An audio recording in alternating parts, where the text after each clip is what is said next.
గ్రంథాలయ వారోత్సవాల ముగింపు సమావేశానికి చేసినటువంటి ప్రతి ఒక్కరి కూడా పేరు పేరున స్వాగతం పలుకుతున్నాం.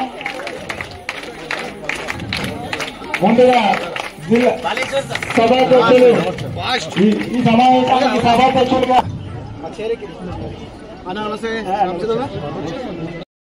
మరియు ప్రజాపత్రము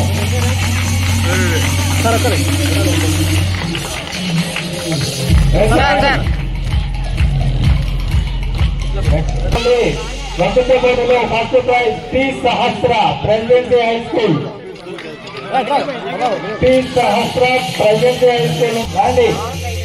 వారి కూడా మెమోంటో మరియు ప్రజాపత్రము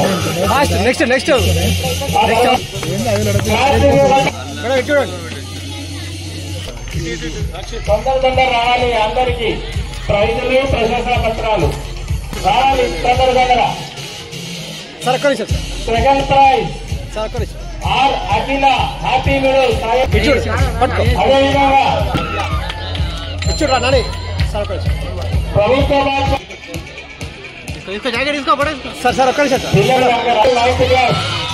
ప్రభుత్వ పాఠశాల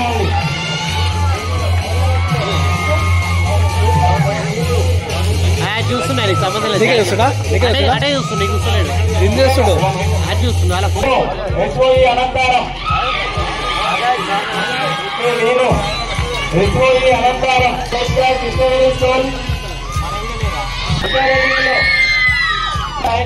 Srinivasa Ramanujan school. Happy middle school కూడా సెకండ్ ప్రైజ్ గానే ప్రకటించడం జరిగింది. ముఖ్య పోటీలో మొదటి బహుమతి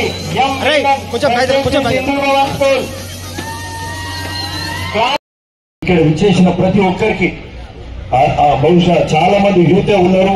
ఏదైతే మరి ఎడ్యుకేషన్ చేస్తూ గ్రంథాలయాల పట్ల ఇంట్రెస్ట్ ఉన్న వాళ్ళే ఇక్కడ ఎక్కువ మంది ఉన్నారు. వచ్చిన పిల్లలందరికీ కూడా అభినందన తెలుపుతూ చాలా సంతోషం. ఈరోజు గ్రంథాలయ 58వ వార్షికోత్సవం మరి ఇక్కడ జిల్లా లైబ్రరీలో ఇక్కడ చేసుకోవడం చాలా సంతోషం.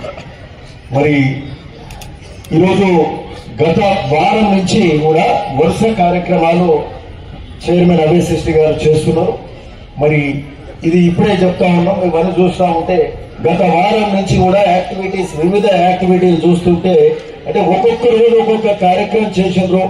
ఒకరోజు జాతీయ పతాకావిష్కరణ, గ్రంథాలయ వారోత్సవ, పుస్తక ప్రదర్శన, కవి సమ్మేళనము, వ్యక్తిత్వ పోటీలు, వ్యాసరచన, క్విజ్, ఇట్లాంటి అన్ని డాన్సులు, ముగ్గుల పోటీలు అంటే ఇట్లాంటివన్నీ ఒక్కొక్క రోజు ఒక్కొక్క కార్యక్రమం చేస్తూ బహుశా ఎప్పుడు కూడా ఈ మధ్య కాలంలో గ్రంథాలయ వార్షికోత్సవాలు ఈ విధంగా ఈ స్థాయిలో చేసింది ఎవరు లేరని చెప్పి ఇప్పుడే భక్తులందరూ కూడా చెప్తారు.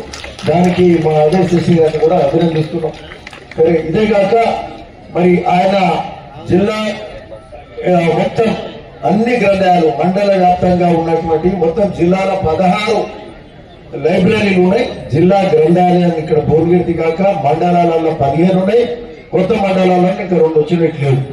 సో ఈ 16 గ్రంథాలయాల మీద కూడా ప్రత్యేకమైన దృష్టి పెట్టి మరి రామ్మోహన్ రాయ్ లైబ్రరీ ఫౌండేషన్ ద్వారా ఫండ్స్ తీసుకొచ్చి అక్కడ లైబ్రరీలో ఎవరు పట్టించుకున్నాడు లేదు అంతకుముందు. మరి వాళ్ళకి సంబంధించిన ఫర్నిచరు, కలర్స్, అదో ఇదో అంటే ఎంతో అంత చేసిన లైబ్రరీ మరి జిల్లా చైర్మన్ అంటే అభయశిష్టి గారు. సో మరి చాలా సంతోషం. సరే, ఏదేమైనప్పటికీ ఈరోజు ఈ గ్రంథాలయం మీద ప్రత్యేకమైన దృష్టి పెట్టాల్సిన అవసరం ఉంది. ఈరోజు తెలంగాణ రైజింగ్ అంటున్నాం. తెలంగాణ రైజింగ్ 2047 అని ముఖ్యమంత్రి గారు మరి 3 ట్రిలియన్ ఎకానమీ కదా, 3 ట్రిలియన్ ఎకానమీ బై 2047 తీసుకొచ్చే కార్యక్రమం కూడా చేస్తున్నారు. 2047 అంటే ఇంకెన్నేళ్ళు ఉంది? 22 ఏళ్ళు ఉన్నాయి. సో ఇందులో ఇలా భాగస్వాములు ఎవరు కావాలి? యువతనే కావాలి. 2047 కు మీరు పెద్ద పెద్ద ఉద్యోగస్తులు అవుతారు, ఐటీ జాబ్ చేస్తుంటారు, ఐటీ సిఇఓలు అవుతారు.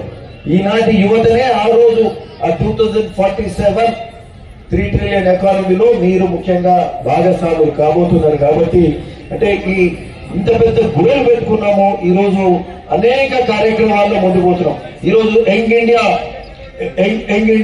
మన స్కూల్స్ ఇంటర్నేషనల్ స్కూల్స్ ప్రతి మండలానికి ఒకటి ఇంటగ్రేటెడ్ స్కూల్స్ పెట్టే కార్యక్రమం మన దగ్గర 200 కోట్లతోటి భువనగిరి నియోజకవర్గంలో 200 కోట్లతోటి ఇంటగ్రేటెడ్ స్కూల్ పెట్టే కార్యక్రమం జరుగుతుంది. అట్లనే స్టేట్ లో మరి యంగ్ ఇండియా స్పోర్ట్స్ యూనివర్సిటీ పెట్టే కార్యక్రమం జరుగుతుంది. యంగ్ ఇండియా స్కిల్ యూనివర్సిటీ పెట్టే కార్యక్రమం జరుగుతుంది.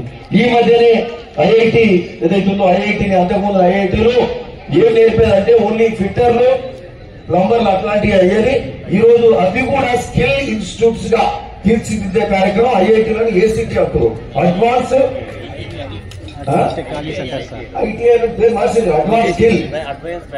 అడ్వాన్స్ ట్రైనింగ్ సెంటర్స్ ఏటీగా అంటే స్కిల్ ట్రైనింగ్ మనం ఈ మధ్యనే దాన్ని భువనగిరిలో ఓపెన్ చేసుకున్నాం.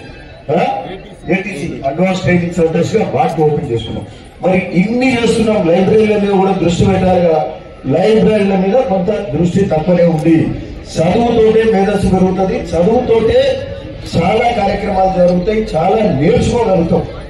అంటే లైబ్రరీలకు వస్తే అనేక కార్యక్రమాలు ఉంటాయి, అనేక బుక్స్ ఉంటాయి. పెద్ద పెద్ద సైంటిస్టులు వాళ్ళ జీవిత చరిత్ర ఉంటుంది.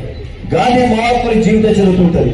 రాజా రామారావు ఏదైతే లైబ్రరీ ఫౌండేషన్ మరి ఆయన పేరు మీద ఉందో ఏదైతే సాంఘిక దురాచారాలకు ఆనాడు ఇది ఇండిపెండెన్స్ స్వతంత్రం రాకముందు సాంఘిక దురాచారాలకు వ్యతిరేకంగా పోరాటం చేసి ముఖ్యంగా మహిళల సాధికారత పట్ల పనిచేసిన రాజా రామోహన్ రాయ్ లాంటి అట్లాంటి పెద్దల పుస్తకాలు ఉంటాయి. రవీంద్రనాథ్ ఠాగూర్ లాంటి వాళ్ళ జీవిత చరిత్ర చదవచ్చు. వాళ్ళ అన్ని బుక్స్ ఉంటాయి కదా మన దగ్గర.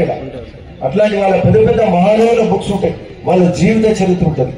మరి పెద్ద పెద్ద అట్లనే సైన్స్ గురించి ఉంటుంది, హిస్టరీ గురించి ఉంటుంది, జియోగ్రఫీ గురించి ఉంటుంది. ఇవన్నీ ఈ జనరల్ నాలెడ్జ్ తోటి ఎవరికి ఏది ఇంట్రెస్ట్ ఉంటే అది చదువుకోవచ్చు. ఇవన్నీ నేర్చుకుంటేనే సమాజానికి రేపటి రోజు మీరు ఉపయోగపడే వాళ్ళగా మీరు తీర్చిదిద్దబడతారు. కాబట్టి మీకు స్కూల్స్ పోతే మీ పాఠ్య పుస్తకాలే ఉంటాయి. ఇవన్నీ ఇట్లాంటి పుస్తకాలు ఓన్లీ లైబ్రరీకి వస్తేనే దొరుకుతాయి. కాబట్టి మీరు at least take time, at least 2 days అనేది సాటర్డేనో సండేనో, సండే కూడా ఓపెన్ ఉంటుంది కదా లైబ్రరీ. సో 1 గంట 2 గంటలు వచ్చి లైబ్రరీకి వచ్చే అలవాటు నేర్చుకోండి. వాటి పుస్తక పఠనంతో చాలా నేర్చుకోగలుగుతారు. చాలా సోషల్ మన జనరల్ నాలెడ్జ్ వస్తుంది, కరెంట్ అఫైర్స్, ఇంటర్నేషనల్ నాలెడ్జ్ ఇవన్నీ కూడా నేర్చుకోగలుగుతారు. కాబట్టి ఈ లైబ్రరీల పట్ల యువత ఎక్కువగా మరి బుక్స్ రీడింగ్ చేయాలి. ముఖ్యంగా ఈ రోజు మన థీమ్ కూడా ఏంటంటే అగెనిస్ట్ ఇది ముందు డాన్స్ చేసారు, మన గర్ల్స్ డాన్స్ చేసారు. ఇది ఈ మన ల్యాప్టాప్స్ కానీ సెల్ ఫోన్స్ కానీ సోషల్ మీడియా ట్విట్టర్ ఇన్స్టాగ్రామ్ ఇట్లాంటివన్నీ పెట్టుకొని ఈ రీల్స్ చూసుకుంటా ఎప్పుడు వాటితోటి టైం గడుపుతున్నారు. పిల్లలే కాదు పెద్దలు కూడా అదే పని చేస్తున్నారు. దానితో ఏంటంటే ఫిజికల్ యాక్టివిటీ కూడా కలుపుతున్నారు. కూర్చున్నా కంటే కూర్చుంటారు. ఫిజికల్ యాక్టివిటీ లేదు, హెల్త్ ఖరాబ్ అవుతుంది, కళ్ళు ఖరాబ్ అవుతాయి, వచ్చేది ఏం లేదు, పోయేది ఏం లేదు. అవి కూడా ఎప్పుడంటే ఇంట్రెస్ట్ క్రియేట్ చేస్తారు. మనం ఒకటి చూసినాం అనుకో, 2వ వస్తూనే ఉంటుంది. 2వ 3వ 10వది తెలియకుండా మేము కూడా చూసే పరిస్థితి వస్తుంది. అమ్మాయి ఏదో డేంజర్ ఉందని ఆయన అని దూరం చేసుకునే పరిస్థితి వస్తుంది.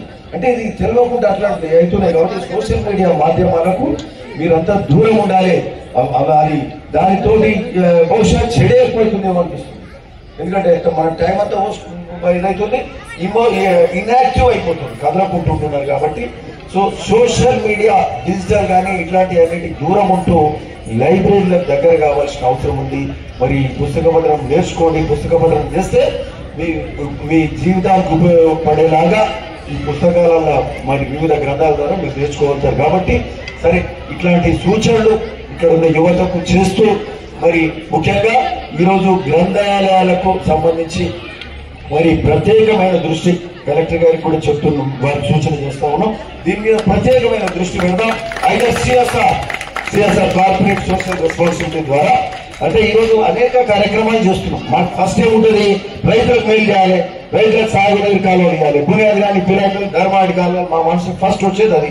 తర్వాత రోడ్లు చేయాలి, జూలూరు బ్రిడ్జ్ చేయాలి, మరి సంగం బ్రిడ్జ్ కావాలి. ఇట్లాంటి ఆలోచనలు ఉంటాయి. ఫస్ట్ డెవలప్మెంట్ యాక్టివిటీ మీద ఉంటుంది. సరే ఇట్లాంటి మరి భువనగిరి రోడ్ డెవలప్మెంట్ చేయాలి, భువనగిరి టౌన్ గా సుందరంగా తీర్చిదిద్దాలి, ఇట్లాంటివి ఉంటాయి. కానీ ఈ లైబ్రరీస్ అనేది పెద్ద సబ్జెక్ట్ కాదు. అంటే చదువుకు ఉపయోగపడడానికి చాలా పెద్ద సబ్జెక్ట్ యూత్ కు. కానీ మాకు యాక్చువల్గా మేము తలుచుకుంటే మేము ఇన్ని పనులలో ఇది చిన్న సబ్జెక్ట్ మాకు. అంటే ఖర్చు విధంగా కానీ ఇవన్నీ చేయగలిగితే ఇది చిన్న సబ్జెక్టే. ఈ సబ్జెక్టును తలుచుకుంటే చేయగలుగుతాం. అంటే తెలుసుకోవాలి అంతే. రాజకీయ నాయకులు కానీ అధికారులు కానీ 100 కోట్లు పెడుతున్నాం. ఈ రోజు భువనగిరిలో 1100 కోట్లు పెడుతున్నాం. త్వరలో ముఖ్యమంత్రి గారిని కూడా ఇక్కడ పిలుస్తున్నాం. అంటే వారిని ఆహ్వానిస్తున్నాం. వారికి సమయం ఇస్తే ఇక్కడ సంబంధించిన అభివృద్ధి కార్యక్రమాలన్నీ కూడా వారు ఇనాగ్రేట్ ఫౌండేషన్ వేయడానికి వస్తారు. ఇంకా వీలైతే మన కోరికలు కొన్ని తీర్చడానికి కూడా త్వరలో వస్తారని అనుకుంటున్నాం. సో అన్ని కోట్లు పెడుతున్నప్పుడు లైబ్రరీలకు ఎన్ని కావాలి? ఉన్నాయి 15. ఈ ఆల్రెడీ మొన్ననే మంచి కట్టిరు. ఇంకా 15 ఉన్నాయి. 15-50 లక్షలు అంటే కూడా 7.5 కోట్లు. నా కాన్సెన్స్కి వస్తే 4 × 50 అంటే 2 కోట్లు. సో ఇది పెద్ద సమస్య కాదు. దీని మీద సమయం వెచ్చించి దీనికి సంబంధించిన కార్యక్రమం చేద్దామని కూడా మా అవే సృష్టికి అంటే ఇలా నాకు గుర్తు చేసిండు. అలా ఏదైనా చేయాలి మనం CSR నుంచి పట్టుకోవడం లేకపోతే మన నిధుల నుంచి కానీ ఏదైనా చేయాలి.